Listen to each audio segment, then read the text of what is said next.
So I grew up here in the regional area in Trempealeau, Wisconsin, and came from a family of mechanics and basically laborers. And I just had this desire and passion to try to go on and further my education. I didn't really plan through it like students do today, taking their SATs and ACTs. But I kind of the last moment decided that I wanted to go to college. And I really didn't know where, but it was close to go to La Crosse. And so I was fortunate enough to be accepted into school. And the first day I show up, you had to declare a major, and I declared business. I have no idea why, but it sounded good. And it ended up being just a wonderful experience, and the first of my entire family of 3 brothers, 3 sisters to do that. Was a really great accomplishment. My schooling took a little longer than normal. Again, since I was the first one to go to college, I didn't have the family means to go through it, so I had to work my way through school. And I was fortunate enough, the day that I started UWL was the day I started a job at United Parcel Service. So I worked through all of my 5 years here at UWL, working the night shift at UPS. So during the day, of course, I enjoyed classes. I enjoyed the activities in the neighborhood.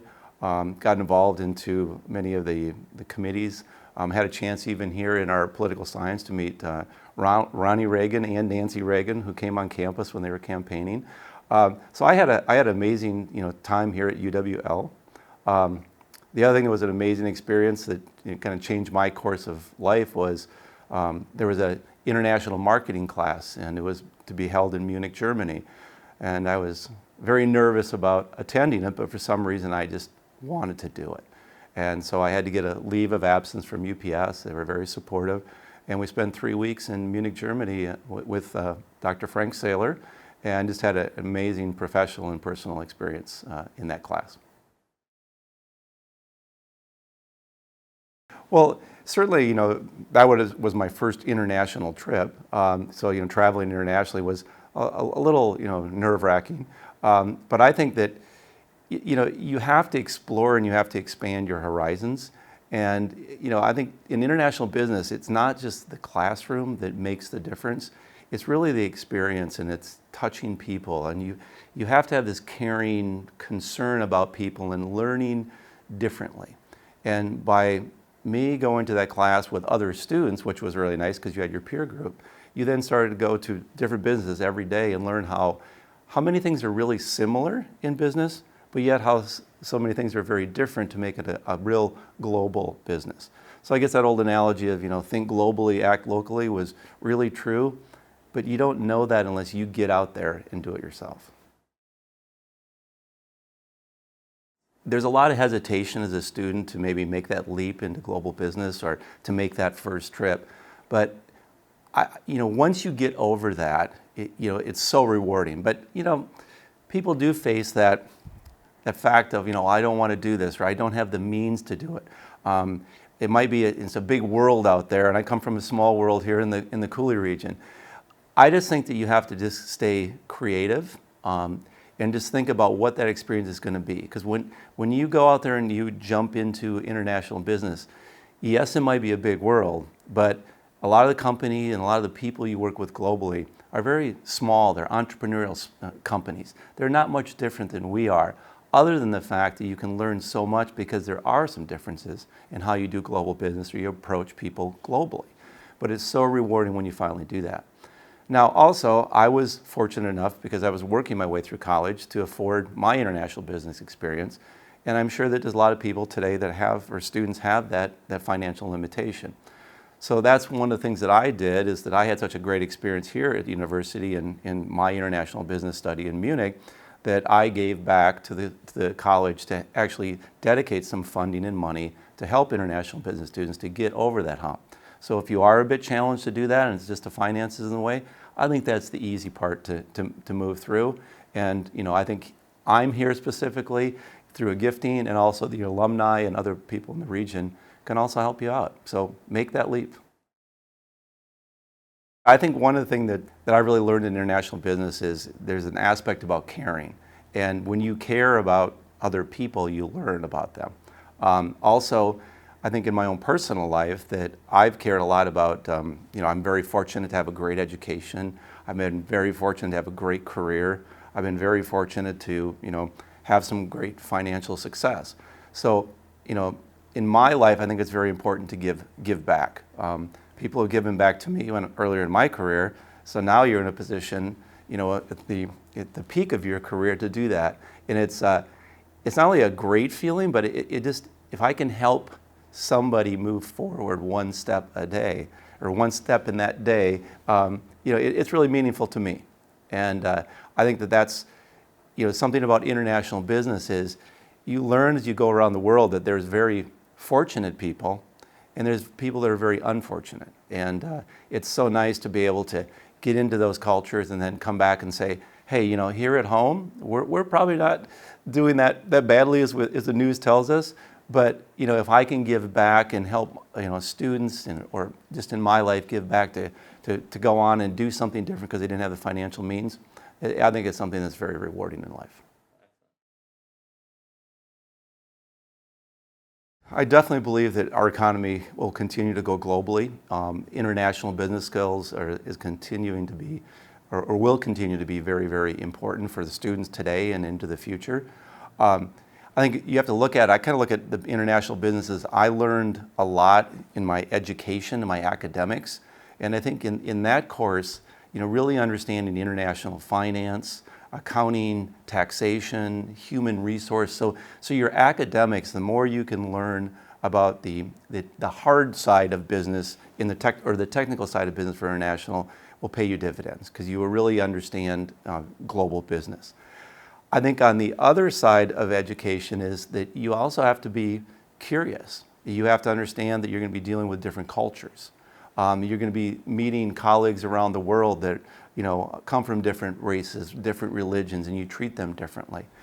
So I think that as you go on in your career is that you definitely learn the hard skills in global business, but you also have to start learning the cultural or the soft skills as well, because that really makes the difference in the business because there's such a trust and a factor of this caring and concerning that this is amplified when you go there.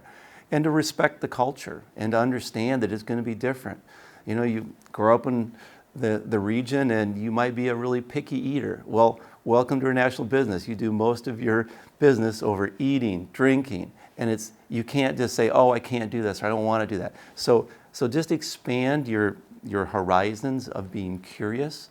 And also take classes that you understand about how international business is run, the rules, the regulations, very, very important. I was part of it myself, a student growing up, you know, in the region, kind of very sheltered, you know, just Wisconsin culture. When I started working in the world, you know, you find out that just small nuances can make a big difference. We have a manufacturing facility in Malaysia. A lot of our employees are Muslim and Muslim women. And I didn't realize that the first time that I met them, I gave a few a hug because I had talked to them through the phone and Zooms. And I quickly got corrected that you don't go and hug a Muslim woman. You always just greet her with, you know, your hand over your heart.